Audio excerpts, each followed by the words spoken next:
வணக்கம். வடசொல் என்பது ஆரிய மொழியில் வழங்கும் சொல். தமிழில் ஏ, ஏ, ஐ, ஓ, ஓ, ஔ ஆகிய உயிரெழுத்துக்களில் தொடங்கும் வடசொற்கள் மிகச் சிலவே. எஜமான், எஜமானன் எனும் வடசொற்கள் தலைவன் எனும் பொருளில் பயில்கின்றன. யதார்த்தம், யதார்த்தம் எனும் வடசொற்கள் உண்மை என்று பொருள் தரும். யதார்த்தமானவன் என்றால் உண்மையானவன் என்று பொருள். எதேச்சை எனும் வடசொல்லை தற்செயல் எனும் பொருளில் பயன்படுத்துகிறோம்.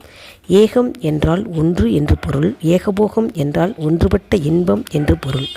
ஐக்கியம், ஐஸ்வர்யம், ஐதீகம் எனும் வடசொற்கள் முறையே ஒற்றுமை, செல்வம், தொன்றுதொட்டு வரும் பழக்கம் என்று பொருள் தருகின்றன. ஔஷதம் எனும் சொல்லை ஔடதம் என்கிறோம். ஔடதம் எனும் சொல் மருந்தை குறிக்கிறது. ஒரு சொல் ஒற்றை சொல்லாகவோ பிற சொற்களோடு தொடர்பின்றியோ இருந்தால் அது வடசொல். உதாரணமாக, ஐம்புலன் என்பதில் ஐந்து புலன் ஆகிய இரு தமிழ் சொற்கள் உள்ளன. நானிலம், மூவேந்தர் ஆகியவற்றிலும் இரு தமிழ் சொற்கள் உள்ளன. ஐக்கியம், ஐதீகம் என்ற சொற்கள் தனித்தே உள்ளன. அவை வடசொற்கள். ஓ, ஓ ஆகிய எழுத்துக்களில் வடசொற்கள் இல்லை.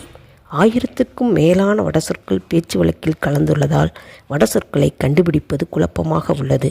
முன்னோர்களின் மொழிப்பற்றால் வடசொற்களால் தமிழுக்கு பாதிப்பு ஏற்படவில்லை. நன்றி.